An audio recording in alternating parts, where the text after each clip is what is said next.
జాబిల్లి కథలు. ఒక చిన్న గ్రామంలో రామారావు అనే వైద్యుడుండేవాడు. అతను తన తెలివి, ఓపిక మరియు రోగుల పట్ల చూపే శ్రద్ధతో బాగా ప్రసిద్ధి చెందాడు. ఊర్లో ఎవరికే రోగం వచ్చినా అతను ఇట్టే నయం చేసేవాడు.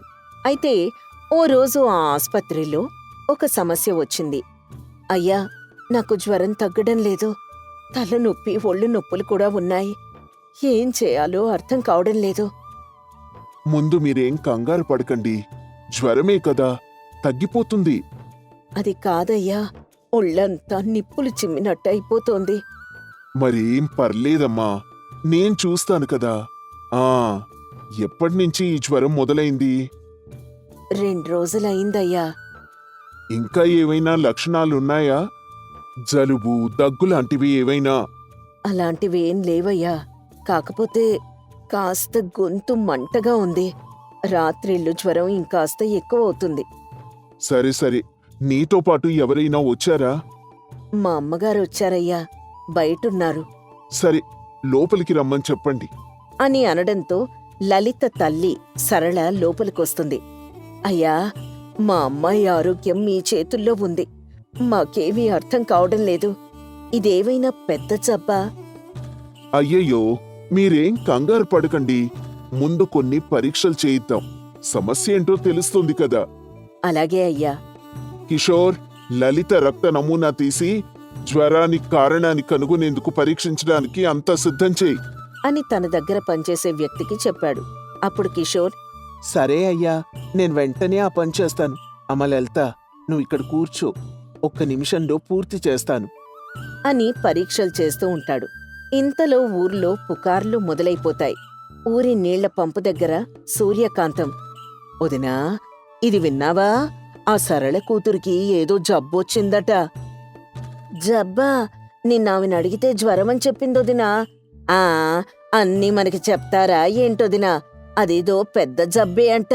అది మిగతా వాళ్లకు కూడా సోకుతుందని అంటున్నారు. అమ్మో అమ్మో, మనక్కూడా సోకుతుందా ఏంటి? అమ్మో, అయితే మనం జాగ్రత్తగా ఉండాలి. అవునొదినా, నిజమే. ఆమె ఇంటికి మనం వెళ్ళొద్దు. అలాగే వదినా అని మాట్లాడుకుంటూ ఉంటారు. అది గ్రామమంతా పాకిపోతుంది. ఈ విషయం అదే గ్రామంలో ఉండే వెంకటేష్కు కూడా తెలిసి రామారావుకి చెప్తాడు. డాక్టర్ గారు, గ్రామంలో అందరూ భయపడుతున్నారండి. లలితకేదో అరుదైన రోగం వచ్చిందని, అది మిగతా వాళ్లకు కూడా సోకుతుందని పుకార్లు షికారు చేస్తున్నాయి. నిజమేనా? అప్పుడే ఊరంతా పుకార్లు మొదలయ్యాయా? అవును డాక్టర్ గారు, నిజమేనా కాదా చెప్పండి. అయ్యో, ఇలా ఉన్నారేంటయ్యా మీరంతా? అయినా మీరెవ్వరూ భయపడకండి. మేమింకా పరీక్షలు చేస్తున్నాం. రోగ నిర్ధారణ జరగకముందే ఏమీ చెప్పలేవు. అమ్మో, అయితే ఇదేదో పెద్ద జబ్బే అనుకుంటా. అబ్బా, అదేమీ లేదయ్యా. నువ్వెళ్ళి అందరికీ సర్ది చెప్పు. ఎవ్వరూ భయపడాల్సిన అవసరం లేదు. ఈలోపు కంగారుగా కిషోర్ అక్కడికొస్తాడు. డాక్టర్ గారు, ఊర్లో జనమంతా మన మందుల దుకాణంలో జ్వరం మందులు ఎక్కువ కొనేస్తున్నారు. సరే సరే, వాళ్ళకేం కావాలో అవివ్వు. కానీ ఎక్కువ కొండం మంచిది కాదని చెప్పు. అలాగే డాక్టర్ గారు. మన సమస్య ఏంటో తెలుసుకునే వరకు ఆందోళన పెంచే పని చెయ్యొద్దు. పరీక్ష ఫలితాలు ఎప్పుడొస్తాయి? సాయంత్రానికి వస్తాయి అయ్యా. రాగానే నేను మీకు చూపిస్తాను. డాక్టర్ గారు, మా లలిత బాగుపడుతుంది గదా. నాకు అది తప్ప ఇంకెవ్వరూ లేరయ్యా. మీరేదైనా తెలివైన పరిష్కారం చూడండి. సరళ గారు, నేను నా పూర్తి శక్తితో ప్రయత్నిస్తానండి. లలిత ఆరోగ్యం కోసం మనందరం కలిసి పనిచేద్దాం అని అంటాడు రామారావు. ఊర్లో అంతా కంగారుగానే ఉంటారు. ఆ సాయంత్రానికి పరీక్ష ఫలితం వస్తుంది. డాక్టర్ గారు, రక్త పరీక్ష ఫలితం వచ్చిందండి. అవునా? ఏదిలా ఇవ్వు అని వాటిని చూస్తాడు. లలితకి సాధారణ వైరల్ జ్వరం కాదు, రక్తంలో ఒక అరుదైన ఇన్ఫెక్షన్ సంకేతాలు కనిపిస్తున్నాయి. ఇది బహుశా నీటి ద్వారానూ లేదా ఆహారం ద్వారానూ సోకి ఉండవచ్చు. అయ్యో, అయితే ఇది నయం కాదా అయ్యా? మరేం కంగారు పడకమ్మా, ఆలోచిద్దాం. లలిత, నువ్వు ఇటీవలే ఎక్కడికైనా ప్రయాణం చేశావా? లేదా ఇంట్లో నీరు, ఆహారం గురించి ఏవైనా అసాధారణంగా గమనించావా? డాక్టర్ గారు, నేను 2 వారాల క్రితం పక్క గ్రామంలోని చెరువు దగ్గరికి వెళ్ళాను. అక్కడ నీరు తాగాను. అది కాకుండా ఇంట్లో అన్నీ సాధారణంగానే ఉన్నాయి. అయ్యో డాక్టర్ గారు, ఆ చెరువు నీరు చాలా మురిగ్గా ఉంటుందని విన్నాను. అదే సమస్య అయ్యుంటుందా? బహుశా అదే అయ్యుండొచ్చమ్మా. మా అమ్మాయిని ఎలా అయినా కాపాడండయ్యా అని మాట్లాడుతూ ఉండగా అక్కడే ఉన్న వెంకటేష్కు కూడా ఈ విషయం తెలుస్తుంది. అంటే ఇప్పుడు ఆ చెరువు నీటిని చాలా మంది ఉపయోగిస్తారు. ఇది వాళ్ళకు కూడా సోకుతుందా? అవకాశం లేకపోలేదు. నువ్వెంటనే ఆ నీరు ఎవ్వరూ తాక్కుండా చూడు. అలాగే అయ్యా, నేను వెంటనే ఈ విషయం పంచాయతీలో చెప్తాను. అయ్యా, నా కూతురి పరిస్థితి. ఆ అక్కడికే వస్తున్నానమ్మా. కిషోర్, మందుల దుకాణం నుంచి ఇంజెక్షన్స్ తీసుకొనిరా. అలాగే ఆ చెరువు నీటి నమూనా సేకరించి పరీక్షకు పంపించు. ఆ అలాగే డాక్టర్ గారు అని కిషోర్ డాక్టర్కు ఇంజెక్షన్స్ ఇచ్చి అక్కడి నుంచి వెళ్ళిపోతాడు. ఊరి పంచాయతీలో వెంకటేష్ ఆ చెరువు నీటి విషయం చెప్తాడు. అప్పుడు గ్రామ పెద్ద, ప్రజలారా, ఈ విషయం ఇప్పటికే మీ అందరికీ తెలిసుంటుంది. అవునయ్యా, మా అందరికీ చాలా కంగారుగా ఉంది. పైగా తాగడానికి నీరు కూడా లేదు. మా అందరికీ చాలా కంగారుగా ఉంది. మరేం కంగారు పడకండి. మనమంతా కలిసి ఈ సమస్య నుంచి బయటపడాలి. ధైర్యంగా ఉండండి. మాకెందుకో కంగారుగా ఉందయ్యా. మా అందరికీ చాలా కంగారుగా ఉంది. మీకేమాత్రం ఒంట్లో నలతగా అనిపించినా వెంటనే రామారావు గారి దగ్గరికి వెళ్ళిపోండి. అలాగే అయ్యా, మరి తాగడానికి మంచినీరు? నేను పక్కూరి పెద్దలతో మాట్లాడి మన ఊరికి కూడా మంచినీళ్లు సరఫరా చేయమని అడుగుతాను. సరే అయ్యా అని అంటారు ప్రజలు. మరోవైపు ఆ చెరువు నీటికి సంబంధించిన ఫలితాలొస్తాయి. డాక్టర్ గారు, చెరువు నీటి ఫలితాలు వచ్చాయండి. అవునా? అందులో ఏముంది? ఆ నీటిలో ఒక రకమైన కలుషిత పదార్థాలు ఉన్నాయి. అవే లలిత అనారోగ్యానికి కారణమయ్యుంటాయి. అయితే ఆ నీరు తాగడం ఎవ్వరికీ మంచిది కాదు. ముఖ్యంగా చిన్నపిల్లలు, ముసలివాళ్లు అస్సలు తాగకూడదు. అయ్యా, మా అమ్మాయి పరిస్థితి ఎలా ఉందిప్పుడు? మరేం పర్లేదమ్మా, ఇంజెక్షన్స్ చేస్తున్నాం కదా, తగ్గిపోతుంది. అని లలిత దగ్గరికెళ్ళాడు రామారావు.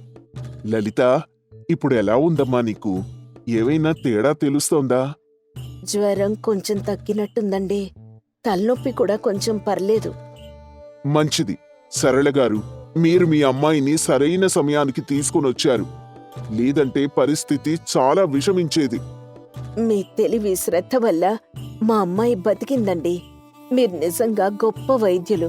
కానీ గ్రామంలో ఇంకా ఈ సమస్య వ్యాప్తి చెందకుండా ఉండాలంటే ఏం చెయ్యాలంటారు? అవునండి, మీరేదైనా పరిష్కారం చెప్పండి. గ్రామం నీటి సమస్యని ఎలా పరిష్కరించాలి? మనం ఓ శుద్ధి వ్యవస్థను ఏర్పాటు చేయాలి. దానికోసం నేను అధికారులతో మాట్లాడి గ్రామానికి నీటి శుద్ధి పరికరాలు, ఆరోగ్య సదుపాయాలు తెప్పిస్తాను. సరే డాక్టర్ గారు, ఈలోపు మీరు ఊర్లో వారికి వైద్య సేవలు అందించండి. అలాగే మరో మాట, చెప్పు కిషోర్, ఏమైంది? మన గ్రామస్తులకు ఆరోగ్య సూత్రాలు, నీటి శుద్ధి గురించి అవగాహన కల్పించే కార్యక్రమం చేద్దామా? చాలా మంచి ఆలోచన కిషోర్ అని అంటాడు రామారావు. రామారావు ఇదే విషయాన్ని గ్రామ పెద్దలతో కూడా చర్చిస్తాడు. మంచి ఆలోచన రామారావు గారు. మీరు ఎలా కావాలంటే అలా చేయండి. మన గ్రామం బాగుపడితే అదే చాలు. అలాగేనండి అని గ్రామంలో అవగాహన కార్యక్రమాలు మొదలు పెడతారు. రోజులు గడుస్తాయి. కొన్నాళ్లకు అంతా సర్దుకుంటుంది. డాక్టర్ గారు, మీరు లేకపోతే మా అమ్మాయే కాదు, ఈ ఊరే లేదు. మరేం పర్లేదమ్మా, మీ ఆరోగ్యం నా బాధ్యత. లేదండి, మీకెంత కృతజ్ఞత చూపించినా తక్కువే. అసలు లలిత ప్రాణాలతో ఉంటుందని నేననుకోలేదండి. ఇకేం భయం లేదమ్మా, అంతా సర్దుకుంది కదా.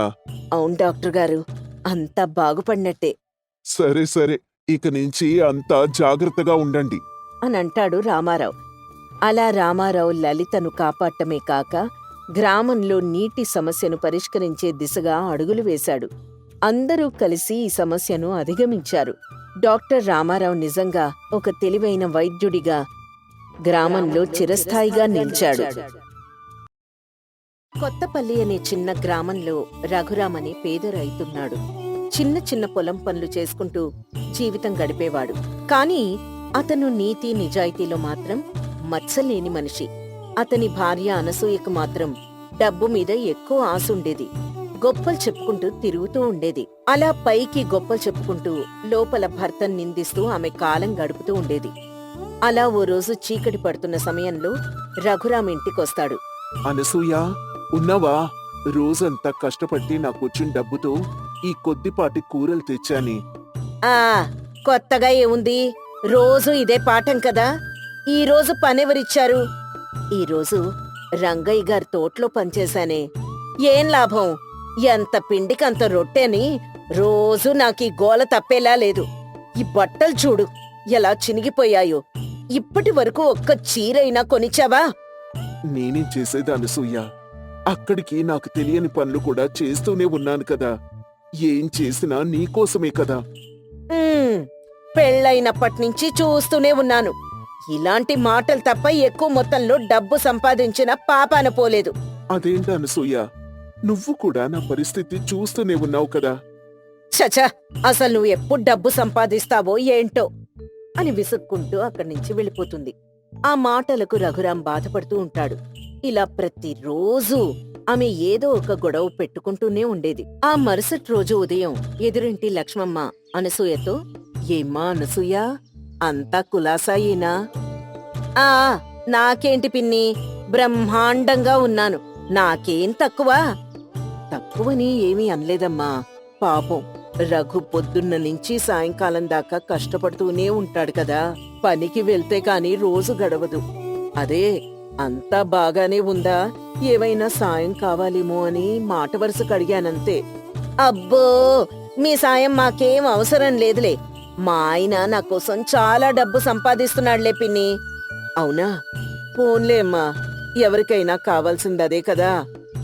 మరే మేమేమీ పూట గదిలేని వాళ్ళం కాదులే పిన్ని. సరే తల్లి. అవును మరి, ఈ చీరేంటి ఇలా చిరుగుంది? అది అది ఆ మరేం లేదు పిన్ని. ఇంట్లోనే ఉన్నాను కదా, ఆ పని ఈ పని చేస్తూనే ఉంటాం కదా. కొత్తవెందుకులే అని నేనే పాత చీర కట్టుకున్నాను. అవునా? సరే సరే. మరే అయినా నా దగ్గర బోలెడు పట్టు చీరలున్నాయి. పనిచేసేటప్పుడు కూడా పట్టు చీరలు ఎందుకని నేనే ఇలా పాత వాడుతున్నానంతే. అవునా? సరే తల్లి, కొంచెం పాత చీరలా ఉంటేను అడిగానంతే. సరేలే, మీ అనుమానం మీది కదా. మా దగ్గర చాలా డబ్బులే ఉన్నాయిలే. సరేలేమ్మా, నాకు పనుంది, నేను వెళ్ళొస్తాను. సరే పిన్ని అని ఎవరింటికి వాళ్ళు వెళ్ళిపోతారు. ఆ సాయంత్రం రఘురాం వచ్చిన తర్వాత అనసూయ అతనితో, చూసారా చూసారా, ఎదురింటి పిన్ని ఎన్నేసి మాటలంటుందో. అబ్బా, మళ్ళీ ఏమైందే? లేకపోతే మన దగ్గర డబ్బుల్లేవని, నా చీర చినిగిందని ఎగతాళి చేస్తోంది. అవన్నీ పట్టించుకోకే అనేవాళ్ళు అంటూనే ఉంటారు. అంటారు, సంపాదించలేని మొగుడుంటే అనేవాళ్ళు ఎందుకనరు? నోటికొచ్చినట్టు అంటూనే ఉంటారు. అబ్బా, మళ్ళీ మొదలు పెట్టావా అనసూయ? నేను చేస్తూనే ఉన్నాను కదే. చేసావులే, రోజూ అదే పురాణం విని విని విసుగొచ్చేస్తోంది నాకు. నేనేం చేసేది? మన తలరాత ఎలా రాసి పెట్టి ఉందో అలానే జరుగుతుంది. చాలేవయ్యా, పెద్ద చెప్పొచ్చావు అని అనసూయ విసుక్కుంటూ అక్కడి నుంచి వెళ్ళిపోతుంది. రఘురాం మరోసారి బాధపడుతూనే ఉన్నాడు. రోజులు గడుస్తూనే ఉన్నాయి. అనసూయ ఊర్లో గొప్పలు చెప్పుకుంటూ ఇంట్లో భర్తను నిందిస్తూ ఉంటుంది. ఇంతలో ఊర్లో జాతర వస్తుంది. సర్పంచ్ పంచాయితీ పెడతాడు. గ్రామ ప్రజలారా, మన ఊరి జాతర దగ్గర పడుతుంది కాబట్టి అందరూ దీనికి సహాయపడాలని కోరుకుంటున్నాను. సరే సర్పంచ్ గారు, ఈసారి ఎలా అయినా బాగా చేద్దాం. అయితే ఈసారి బాధ్యత చేపట్టడానికి మనకొక నిజాయితీ పరుడు కావాలి. దానిలో ఏముంది సర్పంచ్ గారు, మన రఘురాం ఉన్నాడుగా. అతనికంటే నిజాయితీ పరుడు ఎవ్వరూ ఉండరు. అయ్యా, నేనీ బాధ్యతని చక్కబెట్టగలనా? అవును రఘురాం, నువ్వైతేనే దీనికి సరిగ్గా న్యాయం చేయగలవు. సరేనయ్యా, మీరెలా చెప్తే అలా. సరే రఘురాం, అన్నీ చూసుకుంటూ ఉండు మరి. అని చెప్పి సర్పంచ్ అక్కడి నుంచి వెళ్ళిపోతాడు. ఊరి వాళ్ళంతా రఘురాంకి ఏం చేయాలో, ఎలా చక్కబెట్టాలో అన్ని విషయాలు చెప్తూ ఉంటారు. ఇంతలో జాతర రోజు రానే వస్తుంది. అక్కడికి విజయవర్ధన్ అని ఒక పెద్దాయనొస్తాడు. అరే, జాతర పనులు ఈసారి చాలా అద్భుతంగా చేసినట్టున్నారే. అవును విజయ్ గారు, ఈసారి బాధ్యతంతా రఘురామే తీసుకున్నాడు. చూడ్డానికి ఇంత సాధారణంగా ఉన్నాడు, ఇంత అద్భుతంగా చేశాడా? అవును విజయ్ గారు, మా రఘురాం సాధారణంగా కనిపిస్తాడు కానీ ఉన్నత ఆలోచనలు గల వ్యక్తి అన్నాడు సర్పంచ్. చాలా సంతోషం సర్పంచ్ గారు. ఇకపై బాధ్యతలేవైనా ఉంటే అతనికే అప్పగించండి. సరే అయ్యా, అలానే చేద్దాం అని అంటారు సర్పంచ్. విజయవర్ధన్ అక్కడి నుంచి వెళ్ళిపోతారు. ఊరి వాళ్ళంతా రఘురాంని చాలా గొప్పగా పొగుడుతూ ఉంటారు. రఘురాం ఇంటికొస్తాడు. కాని ఇంట్లో అనసూయ మాత్రం విసుక్కుంటూనే ఉంటుంది. చూసావా అనసూయ, ఊర్లో అందరూ నన్నెంత గొప్పగా పొగుడుతున్నారు. ఎవరికొస్తుంది ఈ అవకాశం? చాలే చెప్పొచ్చావు. ఇంట్లో ఈగల మోత, బయట పల్లకీల మోత అని పైసా సంపాదించడం చేత కాదు గాని ఈ గొప్పలకి మాత్రం ఏం తక్కువ లేదు. ప్రతిదీ డబ్బుతో చూడకూడదు అనసూయ. మన పని మనం చేసుకుంటూ పోతే ఏదో ఒక రోజు ఆ ఫలితం కనిపిస్తుంది. ఎప్పుడు చూడు ఇదే గోల. ఇక నా వల్ల కాదు, విరక్తొచ్చేస్తోంది నాకు. అది కాదనసూయ, కాస్త ఓపిక పట్టు, నన్ను కూడా అర్థం చేసుకో. ఇంతలో ఆ చుట్టుపక్కల వాళ్ళంతా రఘురాం ఇంటి ముందుకు వచ్చి చేరుతారు. రఘురాం గారు, మీరు అద్భుతంగా నిర్వహించారండి. ఎంత క్రమబద్ధంగా, ఎంత శుభ్రంగా చేశారు, చూడగానే తెలిసిపోతుంది. ఇది మన ఊరి జాతరండి. ఊర్లో పుట్టి పెరిగిన మనిషిగా నా బాధ్యత. అందరూ సహకరించారు కాబట్టి ఇదింత బాగా జరిగింది. ఇందులో మీ శ్రమ కూడా ఉంది. మీ అందరికీ నా ధన్యవాదాలు. ఎంత వినయం! ఇంత గొప్ప పని చేసినా కాని ఇసుమంతైనా గర్వం లేదు మనిషికి. ఇదేనయ్యా నీలో మాకు నచ్చేది. అంతా దేవుడి దయ్యండి. ఆయన ఎలా నడిపిస్తే అలా, అంతే. నువ్వెప్పటికీ ఇలానే ఉండాలయ్యా. మా అందరికీ కావలసింది ఇదే. సరేనయ్యా. ఇది వింటున్న అనసూయకి కొంచెం ఆశ్చర్యం కలుగుతుంది. రఘురాంతో చాలా మంది అభిమానంగా మాట్లాడుతున్నారన్న సంగతి ఆమె కొత్తగా అనిపిస్తుంది. ఆ రోజు రాత్రి ఇంట్లో, నిన్నటి జాతర బాగుందట, అందరూ నీ గురించి చాలా మంచిగా మాట్లాడుతున్నారు. అది నీ నోట్ నుండి వస్తుంటే ముచ్చటగా ఉందే అనసూయ. అయినా అసలు నువ్వే నన్నిలా గుర్తించకపోతే ఇంకెవరు గుర్తిస్తారు చెప్పు? అప్పుడప్పుడు మనిషిని బయట వాళ్ళు గుర్తించాకనే మనం గుర్తించగలుగుతామేమో. నువ్విలా మాట్లాడతావనుకోలేదు అనసూయ. ఏమైందే నీకు? నిజమేనయ్యా. మునుపు నీ నిజాయితీని అర్థం చేసుకోలేకపోయాను. నిన్న విజయవర్ధన్ గారు నీ గురించి చెప్పినప్పుడు కూడా నాకేమీ అర్థం కాలేదనుకో. కాని రోజు రోజుకి ఊర్లో నీ గురించి గొప్పగా చెప్తుంటే నా మనసు చెలించిపోయింది. అనసూయ, నువ్వేనా ఇలా మాట్లాడేది? చూడయ్యా, నాకు నువ్వు ఎంత సంపాదిస్తావు అనేది ముఖ్యం కాదిప్పుడు. నువ్వెంత గొప్ప మనిషివో తెలియక నేనొక పాపం చేశాను. నీతో గడిపే జీవితం నాకు చాలా గర్వకారణమయ్యా. చూడనసూయ, నేను నిన్ను నిన్న ప్రేమించాను, ఈ రోజు ప్రేమిస్తున్నాను, రేపు కూడా ప్రేమిస్తానే. నువ్వు నన్నెంత నిందించినా కూడా నిన్నెప్పుడూ నేను విడిచిపెట్టలేదు. నా నమ్మకమే నన్ను నిలబెట్టింది అనిపిస్తోందిప్పుడు. అనసూయ తల ఉంచుకుంటుంది. తలెత్తినప్పుడు ఆమె కళ్ళు నీటితో నిండిపోతాయి. సరే సరే, కళ్ళు తుడుచుకో. ఏమైందనిప్పుడు? అంత బాగానే ఉంది కదా. మరేం పర్లేదులేవే. నన్ను క్షమిస్తావు కదయ్యా? ఎందుకు క్షమించనే? నీ తప్పు నువ్వు తెలుసుకున్నావు. అంతకంటే క్షమాపణ ఏముంటుంది చెప్పు? సరేనయ్యా, ఇక నుంచి నీ మాట తూచా తప్పకుండా వింటాను. చాలా మంచిది అనసూయ. నువ్వింత మంచిగా మారతావని నేనస్సలు ఊహించలేదు తెలుసా? అంతా నీ మంచితనం వల్లనేనయ్యా అని వాళ్ళిద్దరూ మాట్లాడుకుంటూ ఉంటారు. అలా కొద్ది రోజులు గడుస్తాయి. అనసూయలో కూడా రోజు రోజుకి మరింత మార్పు వస్తూ ఉంటుంది. అలా కొద్ది రోజుల తర్వాత ఓ రోజు లక్ష్మమ్మ, ఏమ్మా అనసూయ, ఇంకా చినిగిన బట్టలే తొడుగుతున్నావు? పట్టు చీరలు అన్నావు, ఓసారైనా కట్టి చూపించలేదు. పిన్ని, నా దగ్గర ఎలాంటి పట్టు చీరలు లేవు పిన్ని. ఏంటనసూయ నువ్వు చెప్పేది? అవును పిన్ని, ఇన్నాళ్ళు డబ్బు డబ్బు అని గొప్పలు చెప్పుకున్నాను కానీ మా దగ్గర ఏ రోజుకా రోజు సంపాదించుకున్న సొమ్ము మాత్రమే ఉంటుంది పిన్ని. మరెందుకు అబద్ధం చెప్పావు అనసూయ? ఇప్పుడు నాకు తెలిసింది పిన్ని, గొప్పలు చెప్పుకోవడం కాదు, గొప్ప మనిషిని అర్థం చేసుకోవడం ముఖ్యమని. ఇన్నాళ్ళు నా భర్తని నేను అర్థం చేసుకోలేకపోయాను, కానీ ఇప్పుడు అలా కాదు, మా ఆయన్ని అర్థం చేసుకోవడం మొదలుపెట్టాను. ఎంత పని చేశావమ్మా! పోనీలే, ఇప్పటికైనా అర్థం చేసుకున్నావు, అదే సంతోషం. అవును పిన్ని, డబ్బుంటేనే సమాజంలో విలువ, గౌరవం, మర్యాద దక్కుతాయని అనుకున్నాను. కానీ ఊరి వాళ్ళందరూ మా ఆయన్ని అలా పొగుడుతూ ఉంటే అప్పుడు కానీ నాకు అర్థం కాలేదు. సరే అనసూయ, ఇప్పటికైనా నువ్వు మారావు, అదే చాలు. అవును పిన్ని, ఇకపై నేను ఆయన్ని అనుసరిస్తాను, ఆయన కష్టాల్లో తోడుగా ఉంటాను, నా బాధ్యతని నేను నెరవేరుస్తాను.